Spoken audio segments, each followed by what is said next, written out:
Salam alaikum wa rahmatullahi ta'ala wa barakatuh. Comme je vous ai promis toujours, je vais vous faire une série de sujets pour la révision finale du baccalauréat 2020. Je vous ai dit la fois passée qu'on va commencer par le premier projet qui est texte et documents d'histoire.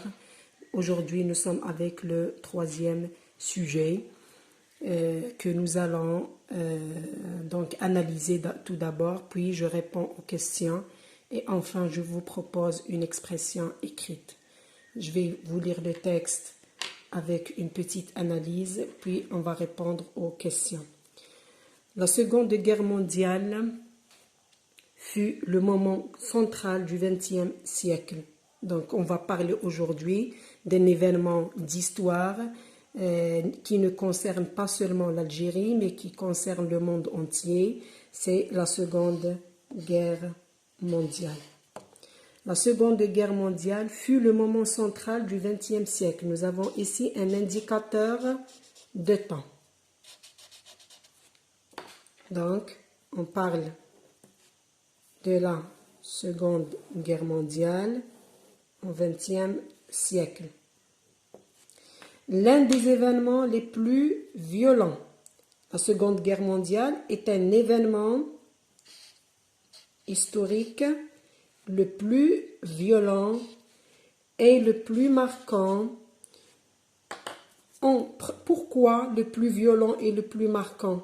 Je vais donner les causes. Donc ici, je donne les raisons, les causes, les raisons. Pourquoi la Seconde Guerre mondiale, c'est l'événement le plus violent et le plus marquant du XXe siècle? Parce que, donc, en premier lieu, par sa démesure.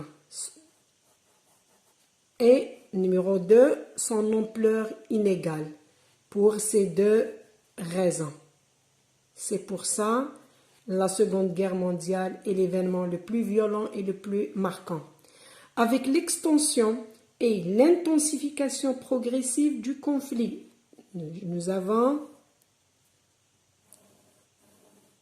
une explication.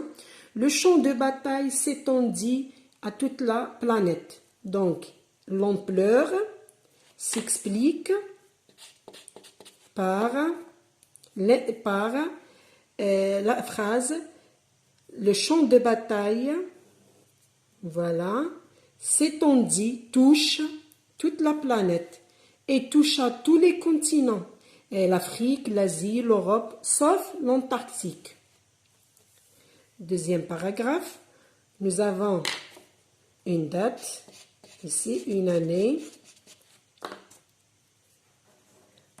On va parler de la Deuxième Guerre mondiale, mais sa dernière année, en 1945. Presque tous les États indépendants se retrouvèrent impliqués dans la guerre. Tous les États, tous les pays indépendants sont impliqués dans la guerre. La guerre, c'est la Seconde Guerre mondiale. Les grandes puissances impériales, ça veut dire les pays qui mènent la guerre. L'affrontement, les grandes puissances impériales avaient entraîné dans l'affrontement, dans la guerre,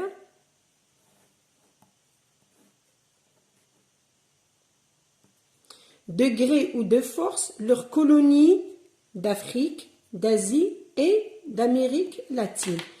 Ça veut dire toutes les puissances impériales mènent la Deuxième Guerre mondiale et elles entraînent, elles forcent les colonies, leurs colonies. Voilà, leurs colonies. Quelles colonies? D'Afrique, d'Asie et d'Amérique latine. Avaient fini par s'engager en faveur de la cause alliée. Donc, toutes les colonies s'engagent pour les alliés. Les alliés, c'est les États-Unis, la France et l'Angleterre. Donc, les pays alliés vont entraîner leurs colonies à la guerre. Les colonies s'engagent. Quelles colonies? D'Afrique, d'Asie et d'Amérique latine. Le nombre de soldats mobilisés dépassa tout ce qu'on avait pu connaître auparavant. Auparavant, ça veut dire avant. Auparavant, avant, par exemple, la Première Guerre mondiale. Donc, le nombre de soldats mobilisés dépassa tout ce qu'on avait pu connaître auparavant, alors que, en Asie, maintenant, numéro 1, on commence par l'Asie. Premièrement, premier continent, l'Asie. Les Japonais poursuivaient dans le premier continent. Nous avons tout d'abord les Japonais poursuivaient une guerre, combat, affrontement, guerre, des synonymes, guerre, combat, bataille, affrontement. Sans fin pour se rendre maître de la Chine. Donc nous avons ici le Japon contre la Chine. Donc premièrement en Asie, qu'est-ce qu'on a? Nous avons Japon contre Chine. La Chine. L'Allemagne mobilisa en 1939 3 millions de soldats. Donc, numéro 2, l'Allemagne, c'est l'Europe. Ici, nous sommes en Asie. Ici, c'est l'Europe. Donc, en Europe, nous avons l'Allemagne qui va mobiliser, mais en 1939, 3 millions de soldats pour occuper la Pologne. Donc, nous avons en Europe, Allemagne contre Pologne. Allemagne contre Pologne. Combien de soldats? En 1939, 3 millions. Elle allait bientôt, après, elle va aligner 6 millions pour entreprendre une guerre préventive contre l'Union soviétique. Donc, après, en Europe, donc c'est numéro 2. En Europe, nous avons l'Allemagne mobilise 3 millions, puis 6 millions. Tout d'abord contre la Pologne, puis contre l'Union soviétique, qui devait à son tour lui opposer des forces dépassant 11 millions.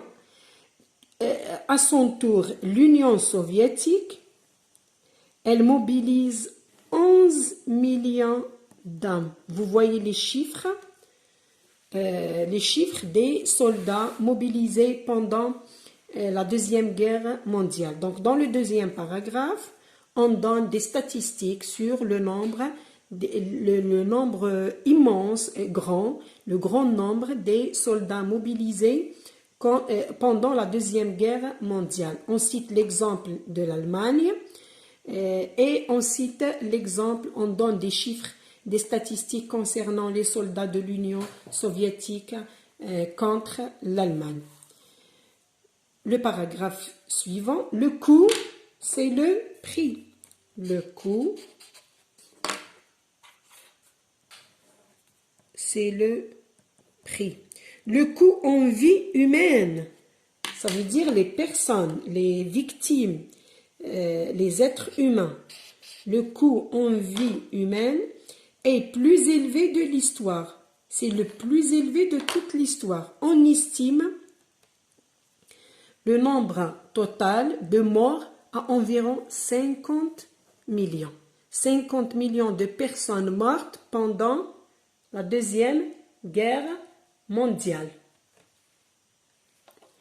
Pour la première fois, au cours d'une guerre, le nombre de victimes civiles dépassa de loin celui des morts au combat. Partout, la famine décima des populations assiégées. Donc partout, on passe maintenant aux souffrances des personnes, des civils pendant la Deuxième Guerre mondiale. D'abord, on souffre de la famine. Les populations sont assiégées, sont bloquées. Ainsi, à Leningrad, on donne l'exemple de Leningrad, plus de 500 000 civils périrent. Périr, c'est mourir. Donc,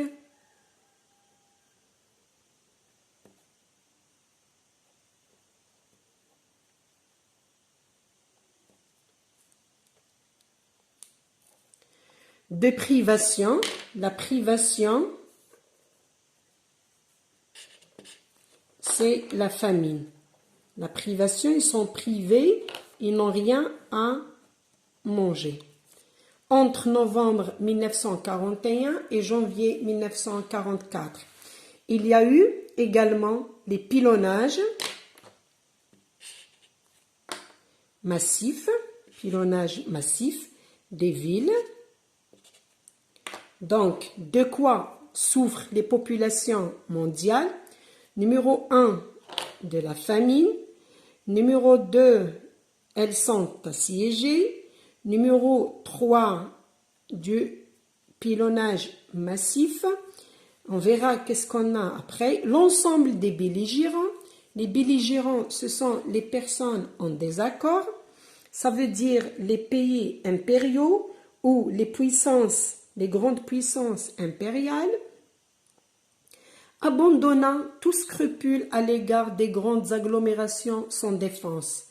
Les agglomérations, ce sont les villages, les villes qui sont sans défense. Les belligérants, ça veut dire l'Allemagne et les Alliés, bombardent les villes et laissent derrière ce bombardement des milliers de victimes. Les raids hitlériennes contre les cités anglaises, c'est l'exemple, provoquent la mort de plus de 500 000 civils. Les Alliés répondent. Donc nous avons les raids hitlériens, les attaques d'Hitler et les attaques des Alliés. Les Alliés, on a dit avant, les Alliés contre Hitler. Répliquèrent le 13 février 1945 par la destruction de Dresde. Dresde, c'est une ville. Elle est tout à fait détruite. Qui fit cette destruction fit des dizaines de milliers de victimes, mais de victimes civiles. Nous avons le résultat de la guerre, c'est des dizaines de victimes civiles, dont de nombreux réfugiés. Il n'y a pas seulement les victimes civiles, numéro 1, numéro 2, nous avons les réfugiés. Donc, les résultats de la guerre sont des dizaines de milliers de victimes, plus des réfugiés. Donc, j'ajoute cela à famine, qui veut dire privation, 2, population assiégée, 3, pilonnage massif, 4, des dizaines de milliers de victimes civiles et 5, des réfugiés. Ce sont les résultats de la Deuxième Guerre mondiale. Puis, le 8 et le 11 août 1945, les villes japonaises d'Hiroshima et Nagasaki furent rayées de la carte par les premiers bombardements atomiques. Donc, on parle maintenant des bombardements atomiques, des bombes nucléaires lâchées par les États-Unis sur Hiroshima et Nagasaki, qui sont des villes japonaise. Donc 6, destruction totale des deux villes Hiroshima et Nagasaki par les bombardements atomiques, par les bombardements nucléaires, par les bombes lâchées par les États-Unis sur le Japon. Le dernier paragraphe, voilà. Au cours de ce conflit, de quel conflit s'agit-il? Il s'agit de la Deuxième Guerre mondiale. Conflit, c'est le substitut lexical de Seconde Guerre mondiale. L'homme avait plongé dans une sorte d'abîme du mal. Il en était venu en quelque sorte à se déshumaniser. L'homme se déshumanise et il fallait procéder une fois la guerre finie à une régénération. Donc ici l'auteur exprime son opinion, l'auteur commente dans le dernier paragraphe. Donc, à une régénération, une reconstruction de l'esprit humain, une réhumanisation de l'homme. Le texte est écrit par Ignacio Ramonet. Il est extrait du journal Le Monde diplomatique du mois de mai 2005. Donc, le texte est un article de presse. Texte, article de presse. Il est écrit par un journaliste. Nous passons maintenant aux questions. Parce qu'on a déjà bien analysé le texte. Dans le texte, on parle de la Seconde Guerre mondiale, de ses conséquences néfastes sur l'humanité. Première question, l'auteur de ce texte est un historien, un pédagogue ou un journaliste? On a déjà répondu à cette question et on a dit que on peut répondre l'auteur de ce texte est un journaliste. Justifier la réponse, qu'est-ce que je peux dire? Donc, dans le corrigé, je peux dire l'auteur, la bonne réponse pour avoir la note complète. Je dis l'auteur de ce texte, comme ça, l'auteur de ce texte, il faut apprendre à écrire correctement. L'auteur de ce texte est un journaliste car le texte est un article de presse extrait du journal Le Monde diplomatique paru, je donne la date de parution de l'article de presse, paru en 2005. Question 2. De quel conflit armé parle l'auteur dans ce texte? On a trouvé conflit ici et je vous ai dit c'est la Deuxième Guerre mondiale. Donc, de quel conflit armé parle l'auteur dans ce texte? Justifiez votre réponse. L'auteur dans le texte parle de la Seconde Guerre mondiale.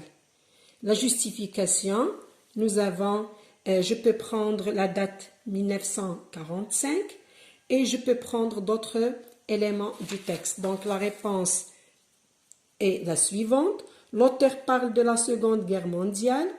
Je peux prendre cette phrase pour justifier. En 1945, presque tous les États indépendants se trouvèrent impliqués dans la guerre. Mais il y a aussi d'autres éléments dans le texte qu'on peut les utiliser pour justifier notre réponse.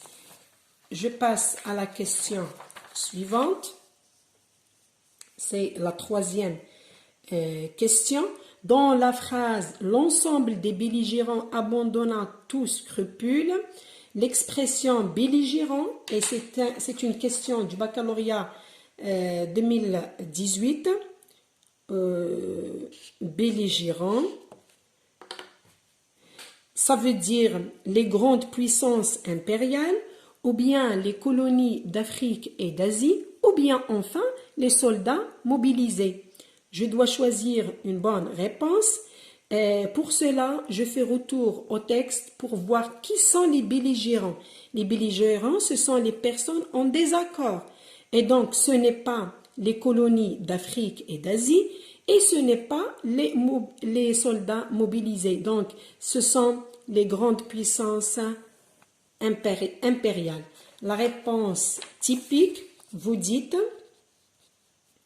dans la phrase, l'ensemble des belligérants abandonnant tout scrupule, l'expression des belligérants veut dire les grandes puissances impériales.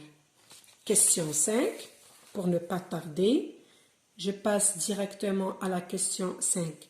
Indiquez à quoi et à qui renvoient les pronoms leur et elle. Cette question revient souvent dans les sujets du baccalauréat, quel que soit le type du texte, soit un texte historique, ou bien un texte argumentatif, ou bien un texte exhortatif. On trouve souvent cette question.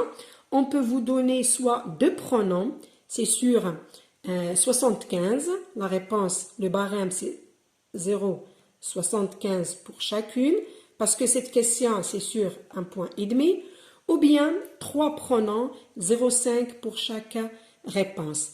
Les phrases, nous avons, ou bien les énoncés, nous avons leur colonie d'Afrique et d'Asie, du paragraphe 2. Donc, je cherche l'adjectif possessif leur, et nous avons elle allait bientôt en aligner 6 millions du paragraphe 3. C'est le pronom elle. Je fais retour au texte pour voir à quoi renvoient ces pronoms. Dans le texte, nous avons leur dans le paragraphe 2, leur adjectif possessif. Je fais retour en arrière au début de la phrase pour voir à qui appartiennent ces colonies d'Afrique et d'Asie. Les grandes puissances impériales avaient entraîné dans l'affrontement de gré ou de force qui, leurs colonies. Les colonies appartiennent à qui? Aux grandes puissances impériales. Donc leur renvoie à les grandes puissances impériales. C'est la bonne réponse. Je passe à la phrase suivante.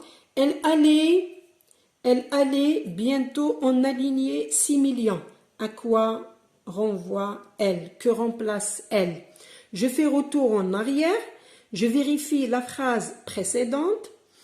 Nous avons, alors que en Asie, les Japonais poursuivaient une guerre sans fin pour se rendre maître de la Chine, l'Allemagne mobilisa en 1939 3 millions de soldats pour occuper la Pologne. Elle allait bientôt en aligner 6 millions.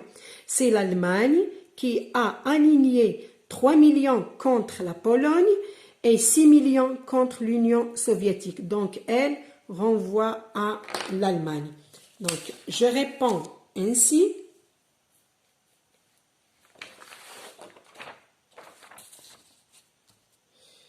Leur égale les grandes puissances impériales.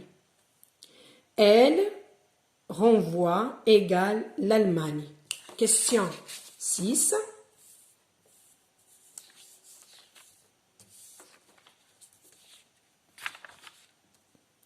C'est une question de classement. Je vais classer des mots et des expressions dans 3 catégories, 3 rubriques. Classer les 8 mots et expressions ci-après dans la rubrique qui convient. Nous avons des milliers de victimes civiles, villes raillées, réfugiés, pilonnage massif, 50 millions de morts, population assiégée, destruction et famine. Comme vous l'avez déjà su, ce sont les résultats de la Deuxième Guerre mondiale qu'on a expliqué lors de la compréhension du texte. On va mettre ces mots dans soit la rubrique destruction, une majuscule ici, destruction, le coup, non, c'est minuscule. On va mettre ces mots et expressions dans la première rubrique qui est coup en vie humaine, ou bien dégâts matériels, ou bien statut social des populations. Je vais faire le classement rapidement. Le coût en vie humaine, ça veut dire le prix. Je vous ai déjà expliqué le mot coût, c'est le prix. 50 millions de morts. En vie humaine, le nombre de personnes mortes. Et nous avons 50 millions de morts et nous avons des milliers de victimes civiles. Victimes, ça veut dire des personnes civiles mortes pendant la Deuxième Guerre mondiale. Deuxième rubrique, c'est dégâts matériels. Nous avons des villes raillées. Les villes raillées sont Hiroshima et Nagasaki. Ce sont deux villes japonaises qui sont rayées de la carte. Effacées, raillées c'est effacé de la carte. Et nous avons le mot destruction. Pour troisième catégorie ou troisième rubrique, nous avons statut social des populations. Ces populations sont des réfugiés, ce sont des populations assiégées, bloquées sur les frontières peut-être, et ce sont des populations qui souffrent de la famine. Septième question, complétez l'énoncé ci-dessous par les mots proposés dans la liste. Nous avons les pays, nous avons d'Asie, armée, dévastatrice, coloniale et des colonies. Le passage, nous avons le passage ici. Au XXe siècle, c'est l'indicateur de temps. Au XXe siècle, les grandes puissances. Quelles puissances? Les puissances. Donc, est-ce que je mets pays, puissance et au pluriel? Supposons que je ne connais pas le sens du mot. Pays, puissance, c'est le féminin. Il me faut ici un adjectif. J'ai besoin d'un adjectif. D'Asie, armée, dévastatrice, coloniale ou des colonies. Donc, ici, des colonies, groupe nominal. Je ne peux pas mettre ce groupe nominal ici. Dévastatrice, féminin, mais au singulier. Armée, donc, soit c'est un participe passé ou bien c'est un adjectif. D'Asie, groupe nominal et pays, c'est un nom, donc j'utilise colonial. Au XXe siècle, les grandes puissances coloniales ont mené une guerre. Comment est cette guerre? La guerre, elle est dévastatrice. Elle est destructive. Ce conflit, quel conflit? La Deuxième Guerre mondiale. Donc ce conflit, un conflit armé.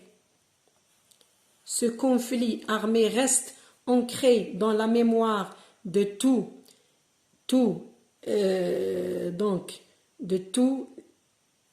les pays,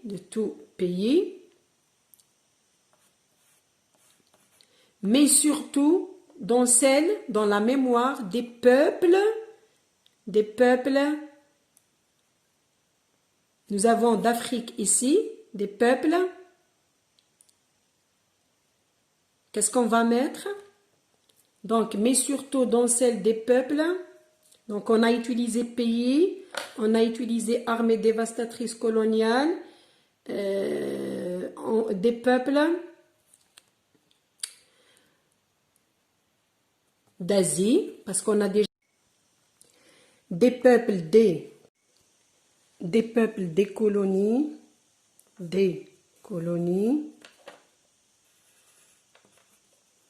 d'Afrique et d'Asie. Donc la réponse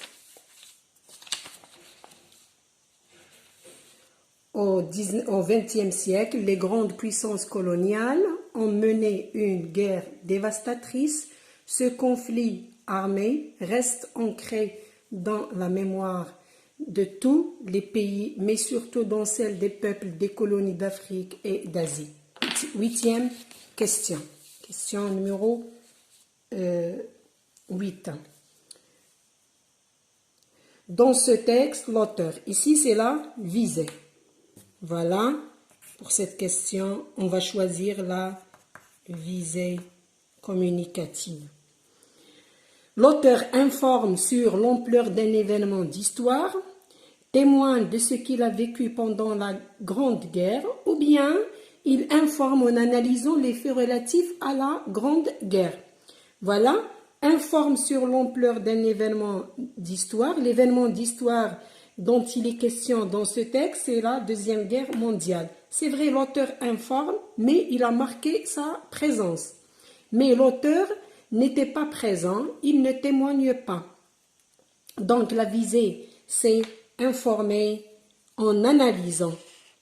Parce qu'on a dit, dans le dernier paragraphe, l'auteur commente les faits relatifs à la Grande Guerre.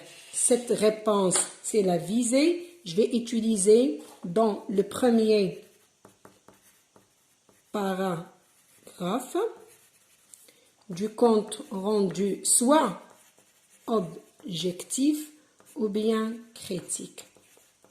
J'utilise cette réponse dans mon compte rendu. Question 9. Les conséquences de la Seconde Guerre mondiale montrent l'aspect inhumain de cet événement historique. Trouvez dans le texte une phrase qui justifie cette confirmation. La Seconde Guerre mondiale a des conséquences néfastes, négatives sur l'humanité. Ces conséquences montrent que la guerre, ou bien que les soldats, les pays qui mènent la guerre, la Deuxième Guerre mondiale, sont inhumains. La phrase qui justifie cette confirmation est « Pour la première fois, au cours d'une guerre, le nombre de victimes civiles dépassa de loin celui des morts au combat. » Pour la première fois, au cours d'une guerre. Donc, pendant toutes les guerres qui se sont passées sur la planète Terre, le nombre des victimes morts au combat, ça veut dire des soldats, dépasse toujours les civils. Mais pendant la Deuxième Guerre mondiale, le nombre des civils dépassa de loin, le nombre est trop élevé, le nombre des civils est trop élevé par rapport au nombre des personnes mortes au combat, ça veut dire des soldats. On a trouvé cette réponse dans le paragraphe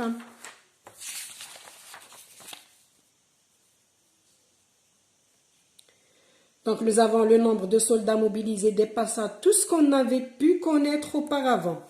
On peut prendre cette phrase aussi pour justifier.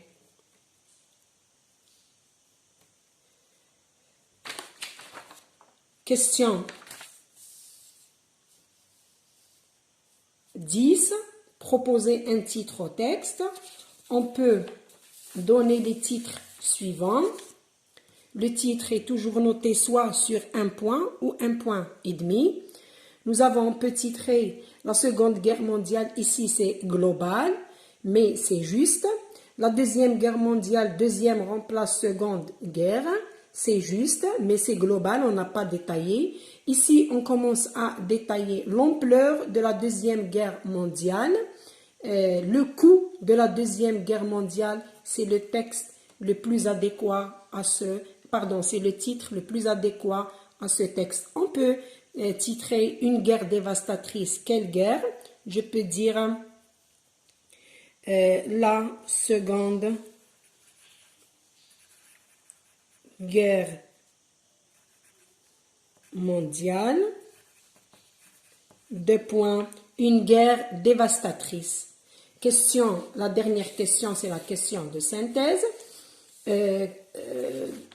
Donc, comme on a l'habitude,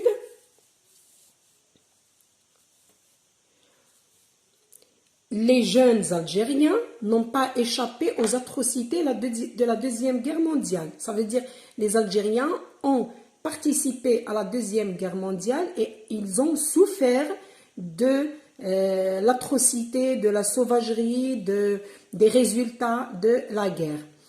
Selon vous, pour quelles raisons les Algériens ont-ils accepté d'y participer? Il revient à Deuxième Guerre mondiale. Donc, participer à la Deuxième Guerre mondiale. Les jeunes Algériens n'ont pas échappé aux atrocités de la Deuxième Guerre mondiale parce qu'ils ont participé à la Deuxième Guerre mondiale. Ils ont bien sûr souffert de la Deuxième Guerre mondiale, mais malgré cela, ils ont accepté de participer. Quelles sont les raisons? Quelles sont les raisons? Plusieurs raisons. Quelles sont les raisons? Les raisons, ça veut dire les causes. Donc, on va chercher dans nos cours d'histoire et dans notre culture pour trouver une réponse à cette question. Ça veut dire qu'il faut puiser vos informations dans vos connaissances. Pour répondre à cette question, j'utilise toujours un modalisateur pour exprimer mon opinion. Ici, j'ai utilisé certes. Vous pouvez utiliser d'autres modalisateurs qui remplacent certes. Je peux dire c'est sûr. Je peux dire certainement. Je peux dire, sans doute. Je peux dire sans aucun doute. Donc, je peux commencer ma question de synthèse par un modalisateur de certitude. Certitude. Je peux utiliser un verbe d'opinion. Je dis à la place, je suis persuadé, ou bien je suis absolument persuadé que les jeunes Algériens ont accepté de participer à la Seconde Guerre mondiale parce que, ici je peux utiliser n'importe quel modalisateur, n'importe quel articulateur de cause, parce que, ici moi j'ai cité une seule cause et vous cherchez les autres causes. L'administration française leur a promis l'indépendance. Donc, l'administration française leur a promis l'indépendance en cas de victoire, en cas de réussite contre l'Allemagne. Donc, je peux dire, je suis absolument persuadée que les Algériens ont accepté de participer à la Deuxième Guerre mondiale parce que l'administration française leur a promis l'indépendance en cas de victoire. De plus, je peux dire de plus, virgule, les Algériens ont accepté de participer à la Deuxième Guerre mondiale parce qu'ils s'attendent qu'ils vont être libérés, ils vont être émancipés, ils veulent s'affranchir et se débarrasser du joug colonial. Ici, on peut citer plusieurs causes. Moi, je vous ai cité une seule cause, mais on peut faire plusieurs causes. Nous passons maintenant au sujet de la production écrite.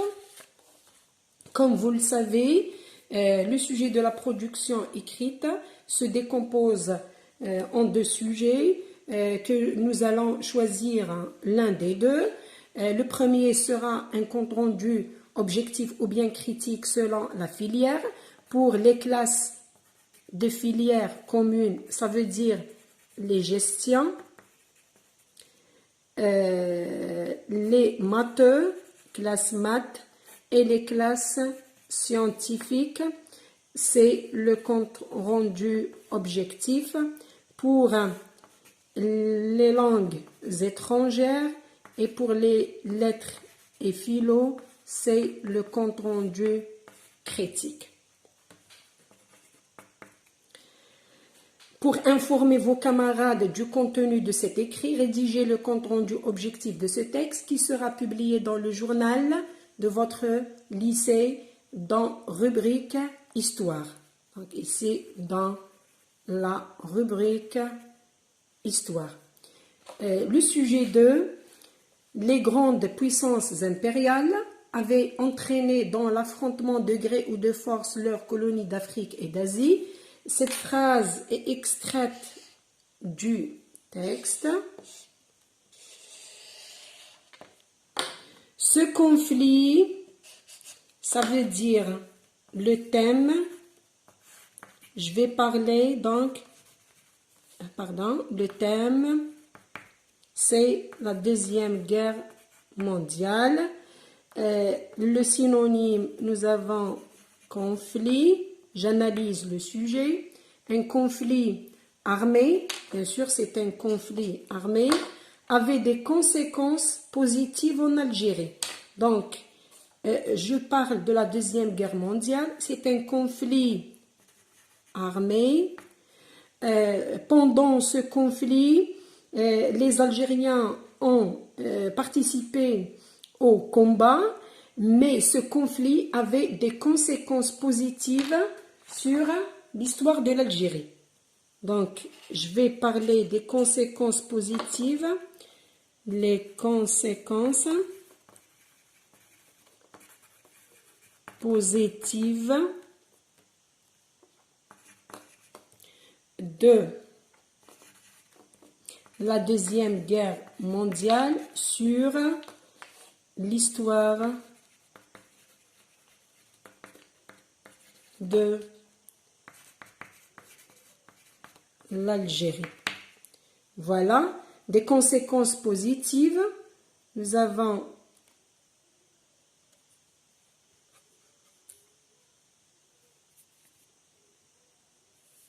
conséquences positives. Donc, on va rédiger un texte d'une quinzaine de lignes. Numéro 1, je précise le thème. Numéro 2, je cherche les idées. Numéro 3, je vais voir les caractéristiques du texte que je vais écrire. Il faut écrire un texte d'une quinzaine de lignes dans lequel renvoie à texte, dans lequel qu'est-ce que je vais faire? Je montre que le 8 mai, regardez bien, les choses s'éclaircissent. Je vais parler du 8 mai 40-45, qui est un grand tournant décisif dans notre histoire. Donc, le thème de mon texte, c'est le 8 mai 45, mais dans cette situation, il faut montrer donc que le 8 mai 45, c'est un grand tournant dans l'histoire de l'Algérie. Il a changé le cours de l'histoire. C'est à cette date-là, les Algériens se trouvent face au colonialisme qui n'a pas voulu accepter ou bien qui n'a pas voulu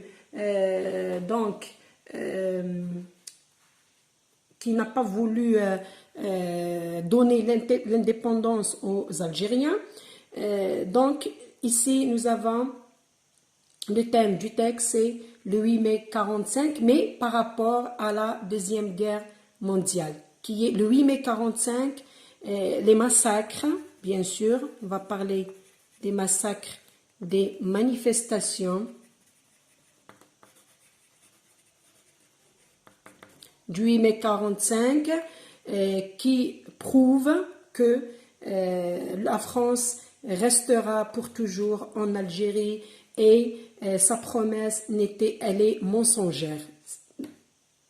Donc, on va corriger cela pendant la vidéo prochain. Je vais vous montrer comment on va réaliser une production qui va avoir une bonne note. Merci pour votre attention et bonne chance.